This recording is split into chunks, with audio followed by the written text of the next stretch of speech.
अस्सलामुअलैकुम वरहमतुल्लाहि वबरकातुहू। बिस्मिल्लाहिर्रहमानिर्रहीम।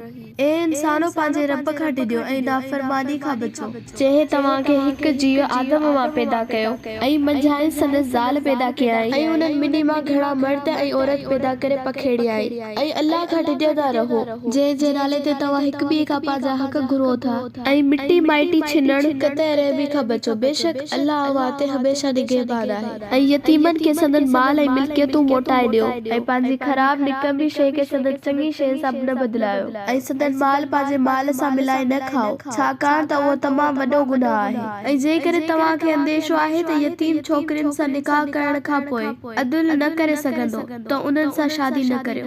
ऐं ॿियनि औरतुनि सां जेके अव्हांखे वणनि से ॿ टे या चार पढ़जो, बस शर्त सभिनी सां हिक जहिड़ो अदुल करे सघो।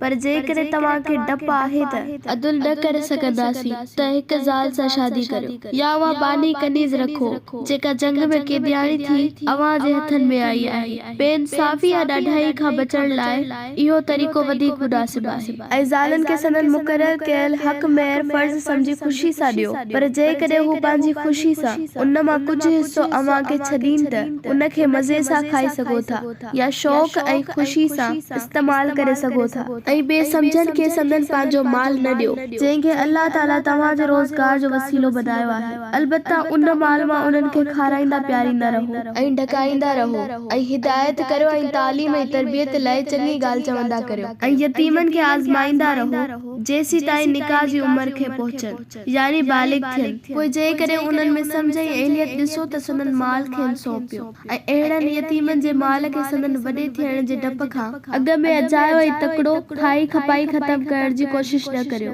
माल जो संभालींदड़ जेकॾहिं सरंदी वारो असूदो या गनी हुजे त उनखे माल जे संभालण जे अजूरे खां बचण घुर्जे। ऐं जेको गरीब हुजे त दस्तूर मूजिब मुक़रर ऐं मुनासिब तरह खाई यानी अजूरो खणे। ऐं जॾहिं संदन माल उन्हनि खे मोटाए ॾियो या हवाले कयो त उन ते शाहिद करियो। ऐं यादि रखो त अल्लाह अकेलो हिसाब किताब वठण लाइ काफ़ी आहे। तंहिं करे यतीमनि जे माल जी सरपरस्ती निहायती दियानतदारी सां करियो। मर्दनि लाइ उन माल मां हिस्सो आहे जेको माउ पीउ ऐं माइटनि छॾियो आहे ऐं औरतुनि जो बि उन में हिस्सो आहे जेको माउ पीउ ऐं माइटनि छॾियो आहे। उहो थोरो हुजे या घणो हुजे, हर कंहिं शरई हक़दार जो हिस्सो अल्लाह तरफ़ां मुक़रर थियल आहे।